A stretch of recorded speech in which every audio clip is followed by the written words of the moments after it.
The massacre lasted 11 minutes. That fact would be repeated endlessly in the days that followed, not because it softened the horror, but because it sharpened it. 11 minutes. Not a campaign, not a war, a procedure. At 0317 UTC, instruments across the planet reacted as one. Gravitational wave detectors spiked far beyond expected noise thresholds. Deep space telescopes recorded brief, impossible shadows where stars should have been. Air traffic control systems began flagging phantom objects that appeared and vanished between radar sweeps. Then the sky over the Pacific coast tore open. Witnesses later struggled to describe it. Some said the air folded inward, like glass bending without breaking. Others described a sudden second sun, white, soundless, and wrong. In the span of a heartbeat, entire districts ignited. Towers collapsed into themselves. Shorelines boiled as oceans flashed into steam. There was no siren, no warning tone, just light. Orbital defense platforms, projects publicly framed as asteroid diversion arrays, responded instantly. Targeting algorithms screamed errors. There was nothing to lock onto. The attackers were already gone, slipping back into folded space before return fire could exist. On the ground, emergency systems failed in cascading layers. Hospitals lost power before backup generators could engage. Autonomous evacuation routes routed civilians directly into zones that no longer existed. Rescue drones returned empty, their sensors blinded by residual radiation that didn't match any known spectrum. In one coastal city, a kindergarten classroom was erased so completely that search teams later found only shadows. Small handprints burned into a wall that should not have been standing. By the time the fires were visible from orbit, the death toll had surpassed 1 million. Governments reached out, to allies, to rivals, to anything that might answer. Emergency summits convened in underground bunkers and secure virtual chambers. Diplomatic channels lit up with desperate urgency. No one replied. Not the attackers. Not the watching powers humanity had long suspected, but never confirmed. The galaxy, it seemed, had chosen silence. 6 hours after the attack, every screen on Earth went dark. Phones, billboards, emergency broadcasts, private satellites. Even illegal pirate networks were overridden by a signal that did not ask permission. A single feed replaced them all. The woman who appeared on screen did not introduce herself. She stood alone in a steel-walled chamber scarred by fire and impact marks, as if it had survived a direct hit. She wore no uniform, no flag, no visible emblem of authority. Just black, simple, unadorned, universal. Her hair was pulled back tightly.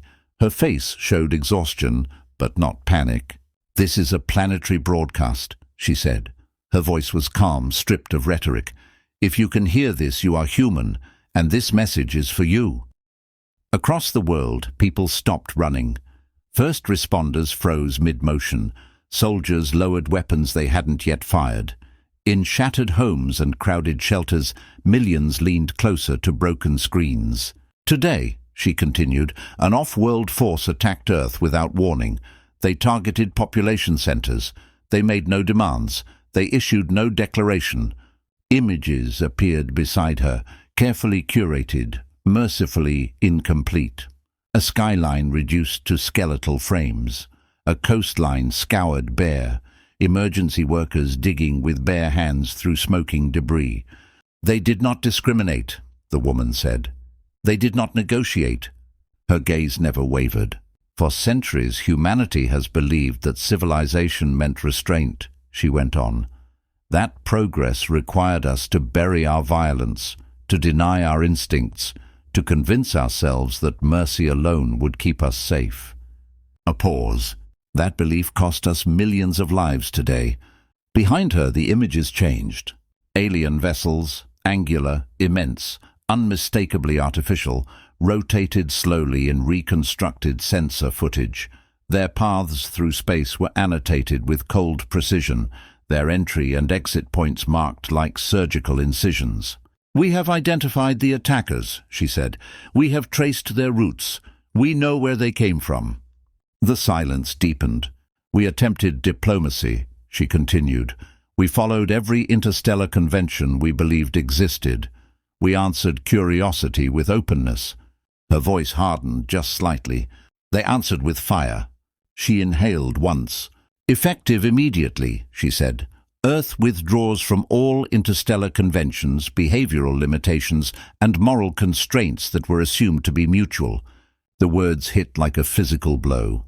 "We are done being civilized." Across the planet, things long locked away came alive. Deep beneath mountains, vaults opened for the first time since their construction. Autonomous facilities that officially did not exist powered up. Projects halted decades earlier, on ethical grounds, on fear, on hope, were reauthorized without debate. The woman leaned forward. "If you are listening," she said, her voice now cold and unmistakable, "understand this. What you did was not an act of war." She held the camera's gaze. It was a mistake. The feed cut to black. And in the silence that followed, humanity stopped asking for permission, from the stars, from history, from itself. The age of restraint ended. The galaxy did not understand Earth's silence at first. Human trade vessels failed to arrive at their usual ports. Contracts went unrenewed. Neutral stations reported entire human sectors going dark, their communication relays powered but unresponsive, broadcasting nothing but static acknowledgements. Earth is unavailable. At first, it was dismissed as grief. Species across the Orion Arm had lost worlds before. Civilizations mourned, rebuilt, and returned to commerce. That was the pattern. Humanity would scream, fracture, argue, and then resume its place as a minor, emotionally volatile species. That assumption lasted 9 days. On the 10th, navigation across 3 adjacent sectors began to fail. Jump corridors that had been stable for centuries shifted unpredictably. Ships emerged light years off target, their internal clocks desynchronized, their star charts corrupted by subtle data poisoning that no one could trace. Entire convoys vanished, not destroyed but lost, drifting without bearings in the dark between stars. Panic rippled outward. Galactic authorities blamed cosmic anomalies. Engineers blamed ancient infrastructure. No one said the word human out loud. Then the human ships appeared. They did not announce themselves. They did not respond to hails. Their drives left no recognizable signatures, their hulls absorbing scans as if space itself refused to reflect them. They were not beautiful. They were built like tools. Angular, scarred, layered in redundant armor, every surface purposeful. Where other species favored symmetry and grandeur, human vessels favored survivability. They arrived already positioned, already aligned, already inside defensive perimeters that were supposed to be impenetrable. The first target was an outpost in the Relos system, officially a listening station, unofficially a staging point for the species that had attacked Earth. It lasted 90 seconds. Power grids collapsed simultaneously. Atmosphere vented in controlled segments, rendering weapons inert before they could fire. Escape pods were disabled with electromagnetic pulses, calibrated to avoid fatal overloads. There was no boarding action, no demands. When the station went dark, it stayed dark. Surveillance footage later revealed something unsettling. Human ships lingered just long enough to ensure no recovery crews could arrive, then vanished as cleanly as they had come. The pattern repeated, not randomly, selectively.